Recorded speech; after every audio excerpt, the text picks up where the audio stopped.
Hi everyone, welcome back again to another sewing tutorial on Jowins channel. In today's video, we'll be learning how to make a stylish bustier with halter neck. I'll also be showing you guys how to make a well-structured peplum and how to attach a peplum to a bustier top. If this is what you're interested in learning, kindly watch the video to the end, like, share, and most importantly, subscribe guys. So guys, let's get right into the tutorial. Okay, so the first thing to do is to prep your pattern. So I have my pattern on my work table. I'll come down by 1 inch to draw my guideline. Okay, you can do 1.5 inch. So from this point, I'm going to be marking my off shoulder. The off shoulder I'm working with is 8 inches. This is not a standard. You can do 7, 6, or whatever you feel comfortable working with. So from that point, I'll be taking my bust, my under bust, and my waistline. Okay, so I'll use my straight rule or the straight part of my pattern master to draw a straight line. Okay, so having done this, I'll simply go ahead and mark my half bust span, which is your nipple to nipple. So right here I'm just labeling. I have my chest, bust, under bust, and waist, and have in mind that my chest line is more or less my over bust line, okay, because we came down by 8 inches, which is not my actual chest line on my body. Okay, it's just the off shoulder I'm working with. So like I mentioned earlier, you draw your half bust span. For the over bust, for the under bust, I'm using 1 inch on both sides. I'll also draw the line straight down to my waistline, and then I'll contour it to my bust point. I'll take it down. For the under bust contouring, I did 1 inch on both sides, and I also drew a line linking it down to my waistline, and then I contoured it to my bust point. For the over bust contouring, I'm doing 0.75 on both sides, and then I went ahead to use my straight rule to link it to my bust point or contour it down to my bust point.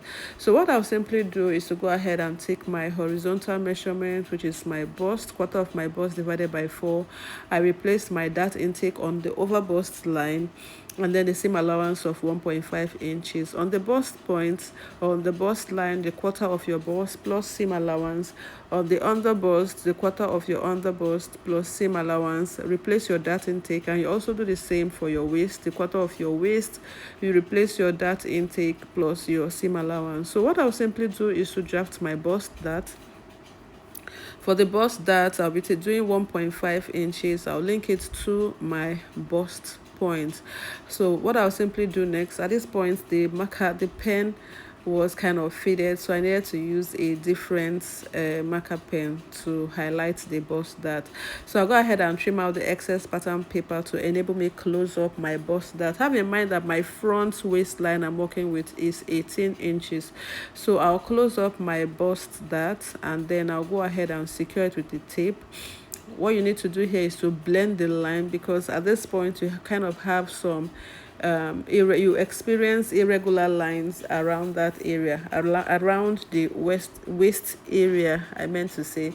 So you go ahead and blend it properly, cut out your excess pattern paper, and then your front pattern is ready to go. So it's a very quick and easy tutorial. So I'll go ahead and draft my back pattern.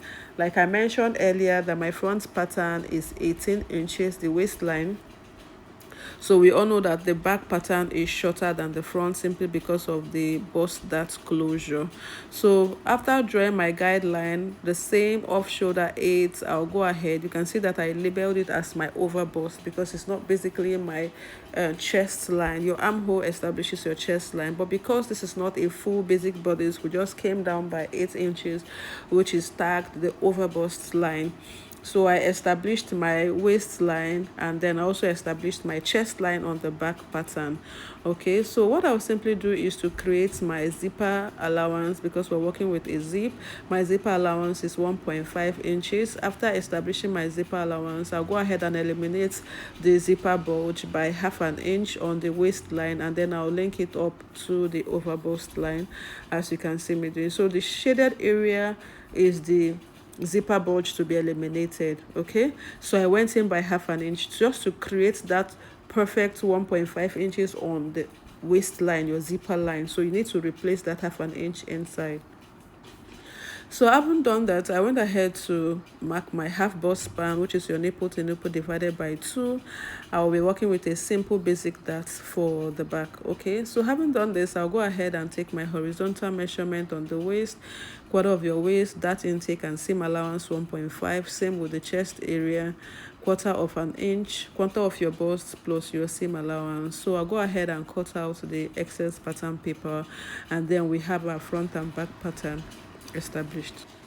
Okay, at this point, guys, don't forget to label your pattern so that you don't get things all mixed up. Okay, so what we'll simply do next is to cut our pattern on our fabric. As you can see, I've got the main fabric and the lining, and I went ahead to fuse it with an interfacing. I used an SD for the main fabric and the lining just to stabilize the fabric. So the next thing I'll simply do, guys, is to cut out our wadding. So I'll be cutting the wadding directly on the fabric. So I'm going to be placing my fabric from the under bust on the wadding. As you can see, I've done a lot of tutorials cutting our wadding on some of my videos. You can check it out, and I'm also doing the same right here. So I'll go ahead and cut out the center front. As you can see, I'll go ahead and trim out the seam allowance on the upper area, okay, so that the wadding doesn't get into the seam allowance, okay, when you're turning your fabric. So I'm cutting the side front for one side. I'll do the same on the bust area. I'll just go in by 4.5 or maybe 5 inches. You pin it and then you trim out the excess around that area. You don't really need all that, okay? You only need the wadding around the bust area. So I'll go ahead and trim out 1 inch so that it doesn't get into my seam line, okay? So I'll move over to the other part of the side front. I'll trim out the excess, and just like we did for the other side, you move in by 4 to 5 inches, which is your radius of your underbust plus 1 or 2 inches, and then you trim out the excess wadding and reduce the wadding by 1 inch, simply because we don't want our wadding getting into our seam line. So the next thing we'll simply do, guys, is to fuse your wadding to your main fabric. And to achieve this, what I simply did was to use my seam iron to steam press it. You're still finding it very difficult to fuse, you can make it easier by using your hemming gum to fuse your wadding. So the next thing I'll simply do, guys, is to join my panels. Before joining my panels using my sewing machine, I first of all use my pins. I usually work with my pins, and to be very honest, guys, it has never disappointed. It kind of guides you to get that perfect thing that you want, okay? So I'll take it to my sewing machine and then I'll join. So moving over to the back panel, you notice that there's a notch. That notch indicates my zipper. I was just very careful not to misplace any part so that the joining would just be as it is on the pattern. So I notched the important places that will guide me to recognize the area which is supposed to be for joining and the area which is going to be for sides. Okay, so I'm going to take it to my sewing machine and then I will stitch it by 1/2 inch. Okay, so guys, the importance of notching cannot be overemphasized. Okay, so I've joined the panels both for the lining, and as you can see, this is the bustier and this is the bustier effect after joining, and then this is the main fabric as well, and you can see the structure is just okay. Okay, so I'm going to be turning the front panel with the lining. Okay, so I'm also going to be showing you guys the back. This is the joining for the back, this is the main fabric for the back, and then I'll show you the lining as well. So there's a twist for this. For the lining, guys, I created a boning channel. It's not compulsory, but to give me that rigidity I want at the back, I created a boning channel on my lining, which is the seam line. So I'm going to be using this non-sewable boning to kind of create the stability at the back for me. Usually off shoulders or usually things like this usually create fold at the back. So to avoid folding of your fabric at the back, you can just, you know, make it a little rigid using your boning channels or using your bones to establish that rigidity. Okay, so like I mentioned earlier, it is not compulsory, but if you want that perfect fitting at the back, I would advise that you create a boning channel So I've turned the front pattern, and you can see what it looks like. You can see how beautiful it's looking already, guys. I can attest to this. And then this is the back. The boning channel gave me that firmness, and I was just so comfortable and okay with the fact that I infused my boning channel at the back. Okay, so I'll place the back right sides facing each other. I'll use a temporary stitch to open up my zipper. I do this all the time. After opening up my zipper, I'll place the back on the front, right sides facing each other, and then I'll take my measurement, which is half your bust, half your under bust, and then half your waist. Okay, so work with your pins too as well. Use your chalks, take your measurement, and spread your seam allowance evenly on both sides. Okay, so I'll take it to my sewing machine, and then I'll do the needful. So guys, yes, we're done with the joining, and it was at this point that I realized that I've closed up my bustier without inserting my halter neckband. So I went ahead to open it up from my hem, the waist area, and then I also opened up created a little opening around the chest area. So this is it. So not to make this mistake, you place your band excuse me guys, you place your halter neck band before turning. Okay, so I'll be showing you guys how I cut my halter neck band. So I'll place my fabric on fold. This fabric is already cut, so I'll just explain the measurement. My off shoulder is 8 inches. My center back to my neck shoulder is 4 inches. So you can do your round neckline divided by 4, and then 1 inch for ease allowance, half an inch for ease allowance, and half an inch for joining. So whatever measurement I have here, I will just multiply it by 2. The width of this fabric is 6 inches, guys. So I don't know if I should take it again. The total length I'm having is 26. Half your off shoulder, then center back to your shoulder, then 1 inch is ease allowance. So I'll take it to my sewing machine, guys, and then I'll stitch it by half an inch, and then I'll give it a good press. Okay, then we're going to be taking measurements, drafting our peplum. So I'll take my waist measurement, your complete waist measurement on the fabric, not your waist measurement on your body. Your waist measurements on your fabric with your zipper allowance inclusive, guys. So this is a spare fabric I have. I've done my own tutorial with this fabric, so don't feel offended if I'm reusing it again. So I'm going to be placing this fabric on fold like so. Okay, so this is a half circle flay, not a full circle flay. So I'll place this fabric on fold. So I went ahead to check the measurement to be sure that it will give me what I want, the measurement for the radius and the peplum itself. So take your measurements before cutting out your peplum. So I'll go ahead and create a triangular fold, as you can see me doing. So the radius we're working with is 10.5, and how I got this 10.5 is my waist circumference, which is the waist on the fabric, divided by 3.14. That is how you establish the radius of a half circle flay. For a full circle flay, you do your waist divided by 3.1. For full circle is your waist divided by 6.28. For half circle is your waist divided by 3.14.